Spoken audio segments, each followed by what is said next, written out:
Friends, എല്ലാവർക്കും T K ബ്ലോഗിന്റെ പുതിയൊരു വീഡിയോയിലേക്ക് അപ്പോൾ സ്വാഗതം.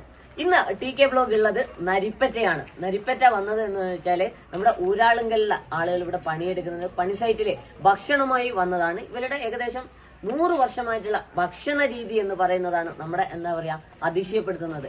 കഞ്ഞിയും കപ്പയും അതാണ് ഇവരുടെ മെയിൻ ആയിട്ടുള്ള ഒരു 11 മണിയുടെ ഫുഡ് എന്ന് പറയുന്നത്. അതും കൊണ്ടാണ് ടി കെ ബ്ലോഗ് ഇന്ന് നരിപ്പറ്റ ഊരാളുങ്കലിന്റെ സൈറ്റിലെത്തിയിരിക്കുന്നത്. അങ്ങനെ ഇവരുടെ ഭക്ഷണ രീതി കണ്ടപ്പോൾ എനിക്ക് എന്തോ അതിശയം തോന്നി കേട്ടോ. നമ്മുടെ ചോറും അതുപോലെ തന്നെ പുയ്ക്കും എന്തോ ഒരു സാലഡ് പോലത്തെ സാധനമുണ്ട്. അതാണ് ഇവരുടെ മെയിൻ ഭക്ഷണം 11 മണിയിൽ. ഇവരുടെ ഇങ്ങനെ ഒത്തൊരുമയുള്ള ഭക്ഷണം കഴിക്കൽ കണ്ടപ്പോൾ എൻ്റെ മനസ്സ് വരെ നിറഞ്ഞുപോയി കേട്ടോ. ഇവരാണ് നമ്മളെ വണ്ടി വിളിച്ചത് ഊരാളുങ്കലിൻ്റെ ഓഫീസിൽ നിന്ന് ഭക്ഷണം കൊണ്ടുവരാൻ. നമ്മുടെ ഇന്ന് നരിപ്പറ്റ സൈറ്റിലുള്ള എഞ്ചിനീയർ അഖിലേഷ് സാറുണ്ട് നമ്മുടെ ഒപ്പം. അഖിലേഷ് സാറേ, ഇത് കുറേ വർഷങ്ങളായി ഇങ്ങനെ തന്നെയാണോ ഫുഡ് നമ്മുടെ രീതി? 100 വർഷം.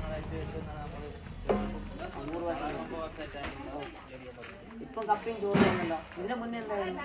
കപ്പയും കഞ്ഞി. അപ്പോൾ ഏറ്റവും നല്ല ഫുഡ് തന്നെയാണ് ഇവര് എന്താ പറയുക, നല്ല ഹെൽത്തി ആയിട്ടുള്ള ഫുഡ് തന്നെയാണ് ഒരാളെങ്കിൽ പ്രൊവൈഡ് ചെയ്യുന്നത് ഇവർക്ക് വേണ്ടിയിട്ട്. അപ്പോൾ വേറൊരു വീഡിയോയുമായി വീണ്ടും കാണുന്നവരെ ബൈ ബൈ.